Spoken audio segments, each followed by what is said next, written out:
Hello there, Espionic here. Well, the Game Awards of 2016 has come and gone, and one of the big things from the show was some new footage for The Legend of Zelda Breath of the Wild. There was a gameplay recorded by Bill Trent and Nate Bildorf of Nintendo Treehouse, and Nintendo released a new trailer alongside that, showing off a few new things.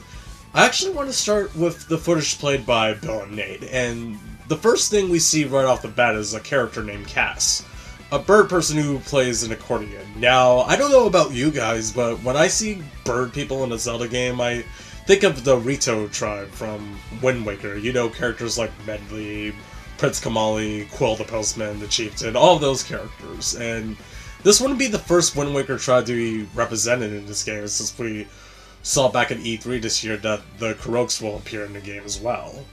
Assuming that the Rito are appearing in this game, that wouldn't make me really happy to have more Wind Waker representation in Breath of the Wild. Wind Waker is my favorite Zelda game, one of my absolute favorite video games of all time, and the Rito is probably my personal favorite race in the Zelda series. When it comes to Wind Waker references, the more the merrier for me. Anyway, Cass gives a hint as to where you can find a shrine through a song he sings while playing his accordion. This leads to the reveal of a new location in the game, the Zonai Ruins. The Zonai Ruins features some Lizalfos, including a variation with electrical powers and a variation that's able to camouflage with the environment like a chameleon, and a Moblin that seems to be guarding the entrance to the shrine that Cass hinted towards earlier. These enemies look pretty strong. At one point, the electric Lizalfos does like 7.5 hearts of damage to Link. This is something that's been indicated several times during E3 2016. Enemies in this game are much more deadly in this game compared to past Zelda games. And if you aren't prepared, enemies can obliterate you before you can even breathe. They don't call this Breath of the Wild for nothing. I think that's all I have to say about the footage recorded by Nate and Bill.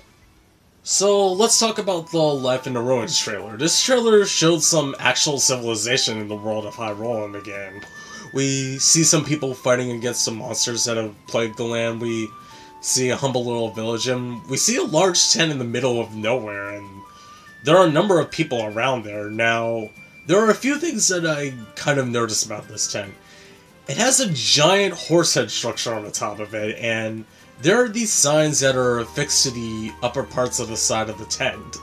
I think one side had a picture of a horse on it, another has a picture of a dog on it. I'm theorizing that this might actually be some sort of animal renting service where you can have these animals help you. It's been shown that there are wild horses you can use to ride if you sneak up on them. Maybe if you're having trouble finding one or sneaking up on one, you can rent a horse here for faster travel, and maybe you can even rent a dog to help you hunt. Nintendo has that Wolf Link amiibo support, which summons Wolf Link to help you fight enemies and hunt for food. This would be a logical way to incorporate a similar system without having to rely on the Wolf Link amiibo if you don't have that amiibo, or if you never bothered with the Cave of Shadows in Twilight Princess HD, or if you don't have Twilight Princess HD. A lot of people really like the idea of having a wolf partner who can fight and hunt alongside you when it was revealed at E3, so this will be a pretty nice alternative if you can't use or don't want to use the amiibo. Now, the last thing I want to talk about is what I consider to be the most intriguing thing in all of this footage. There are these two characters, maybe three actually, I'll get to that in a minute, but they appear in this trailer. One is another bird person that is seen flying towards this giant bird-shaped flying machine. I have no real idea what that is all about, but the other is a young woman whose face we don't see. Both of these characters really stood out because of their outfits, which look very similar to the Champion's outfit. I believe that's the name of the outfit we've seen Link in for most of the gameplay and the promotional art of him in this game.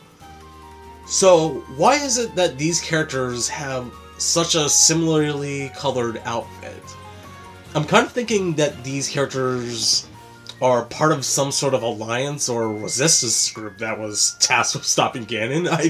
I mean, it might be a bit of a stretch, but they were all wearing similar clothes for a reason. And at the end of the trailer, we see what I'm almost inclined to believe is a different woman. She is wearing a similar colored outfit, but it looks different from the outfit that was shown the first time, and her hair looks longer and braided. But it's possible and likely that this is the same woman. For the sake of argument, let's just say that it is. This woman with the unseen face, I'm sure just about everyone has assumed this, but that woman is most likely Zelda, right? I mean, who else would they present in such a way where we can see, where we can tell that she's some sort of young woman around Link's age, but we can't see her face? Who else would they want to keep their identity a secret like this in the trailer? The other thing I noticed is that Link has the Master Sword when these characters appeared. I don't know if it indicates how far into the game this is. Nintendo is going for an extremely non-linear structure with this game, to the point where you can go directly from the start of the game to the final boss and beat the game without learning anything about the story. That level of non-linearity probably applies to how early you can get the Master Sword in this game, so I really don't know. All this footage just adds to the intrigue and mystery surrounding Breath of the Wild. It's hard to say just what kind of story we're in for with this game, but I'm eager to learn all about it when the game finally releases and I get to play it for myself. Anyway, I'm Espionic saying goodbye for now.